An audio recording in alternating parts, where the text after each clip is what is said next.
खूनी हवेली का राज। बहुत अरसा पहले की बात है कि राजू और अमर नाम के दो बेस्ट फ्रेंड थे। वो यूनिवर्सिटी भी साथ पढ़ा करते थे। अरे अमर, शुक्र है हमारे एग्जाम्स खत्म हो गए।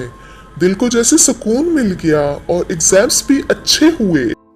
हाँ राजू, तुम ठीक कहते हो। एग्जाम्स तो काफी अच्छे हो गए। जाहिर है हमने मेहनत भी तो इतनी की थी। लेकिन फिर वो दोनों मिलकर एग्जाम्स के इस खूबसूरत पीरियड को एंजॉय करने के बारे में सोचने लगे। फिर फाइनली उन्होंने ट्रिप पर जाने का फैसला किया, लेकिन उन्हें ये समझ नहीं आ रहा था कि ट्रिप के लिए कहाँ जाना चाहिए। अरे राजू, मुझे एक बहुत अच्छा आइडिया आया है। क्यों ना हम ट्रिप के लिए मेरे गांव चलें? हाँ यार अमर, आइडिया तो तुम्हारा अच्छा है।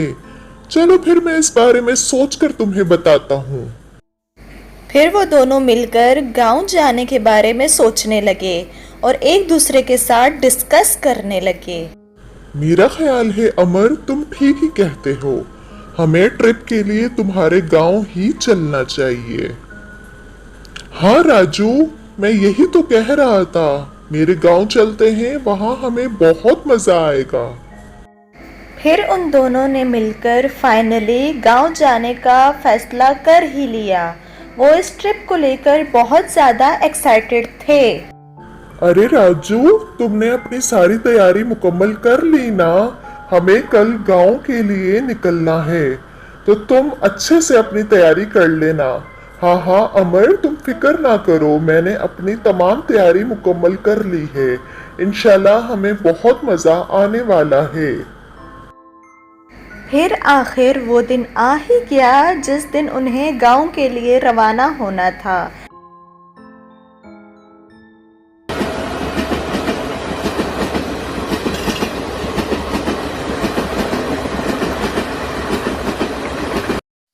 अरे अमर, तुम जानते हो मैं ट्रेन का सफर पहली बार कर रहा हूँ।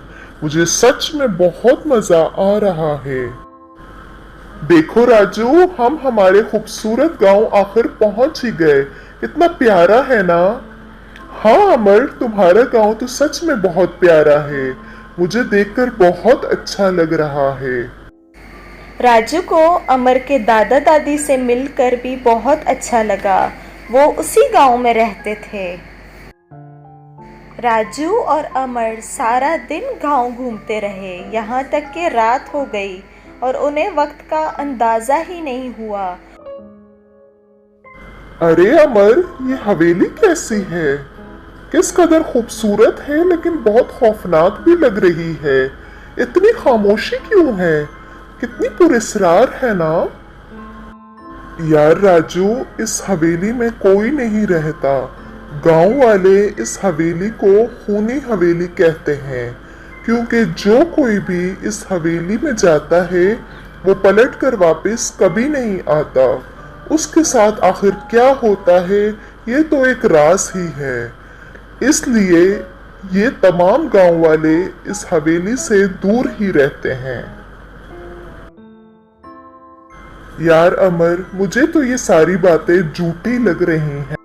हाँ राजू, तुम ठीक कहते हो। इन बातों को तो मैं भी नहीं मानता। मुझे भी इन दकियानूसी बातों पर बिल्कुल यकीन नहीं है। लेकिन फिर भी हमें इस हवेली से दूर ही रहना चाहिए। चलो घर वापस चलते हैं। बहुत रात हो गई है। दादा दादी हमारा रात के खाने पर इंतजार कर रहे होंगे।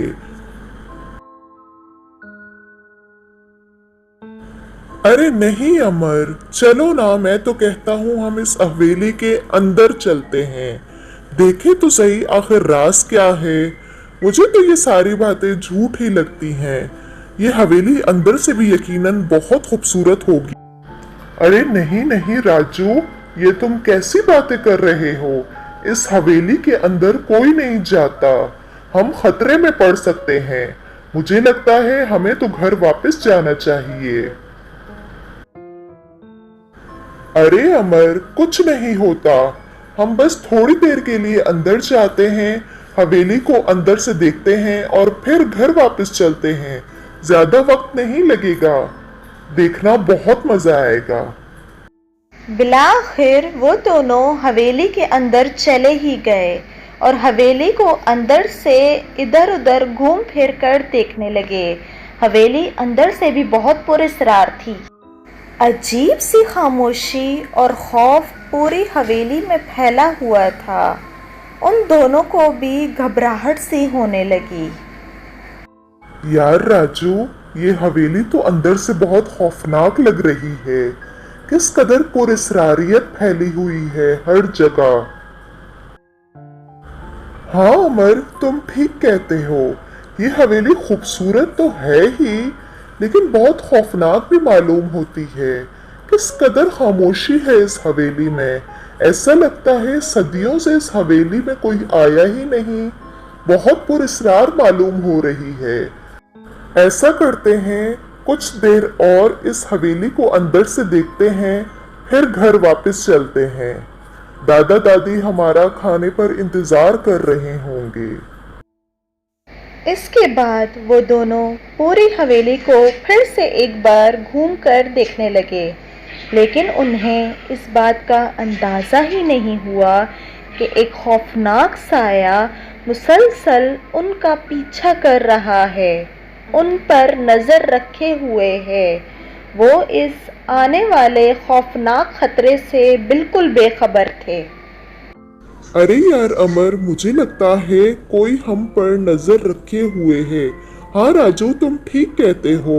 मुझे भी लगता है कि कोई हमारा पीछा कर रहा है। आखिरकार उन्होंने उस खौफनाक साए को देख ही लिया। वो शदीद खौफ में मुब्तला हो चुके थे।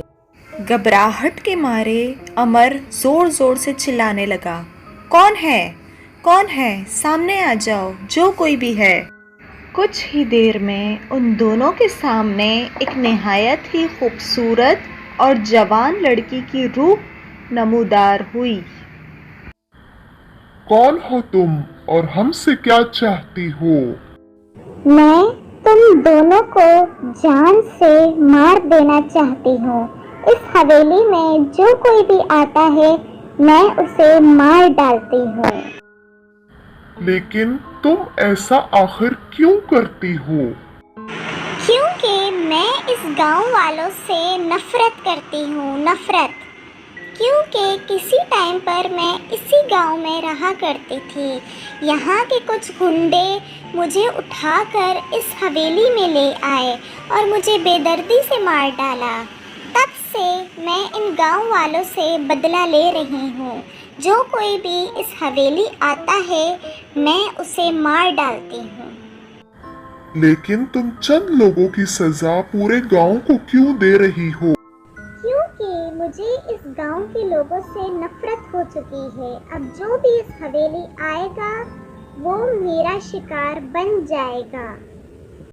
ये बात कहते ही वो खूबसूरत लड़की एक खौफनाक चुड़ैल में बदल गई और राजू और अमर को मारने के इरादे से आगे बढ़ने लगी। इससे पहले कि राजू और अमर हवेली से बाहर भागते, वो खतरनाक चुड़ैल उन दोनों के सामने आ गई। ऐन मुमकिन था कि वो उन दोनों को मार डालती कि उसी वक्त वहाँ पर आमिल बाबा आ गए। उन्हें यहाँ गांव वालों ने भेजा था। अरे ओ तांत्रिक, तू कहाँ मरने चला आया? अब तू भी इन दोनों के साथ ही मरेगा। लेकिन उसी वक्त आमिल बाबा बैठकर अमल करने लगे। उनके अमल की ताकत इस कदर ज़्यादा थी कि उसका असर चुड़ैल पर तेज़ी से होने लगा। उन्होंने अमल अपना तेज़ी से जारी रखा, यहाँ तक कि वो चुड़ैल दर्द से तड़पने लगी, इधर से उधर भागने लगी और मदद की भीख मांगने लगी और आखिरकार भस्म हो गई। और इस तरह राजू और अमर की जान आमिल बाबा ने बचा ली। राजू और अमर को हवेली आते हुए कुछ लोगों ने देख लिया था, इसीलिए गांव वालों ने आमिल बाबा को भेजा ताकि राजू और अमर की जान बचाई जा सके। Thanks for watching my channel. Please like and subscribe my videos and click the bell icon. अल्लाह हाफिज़।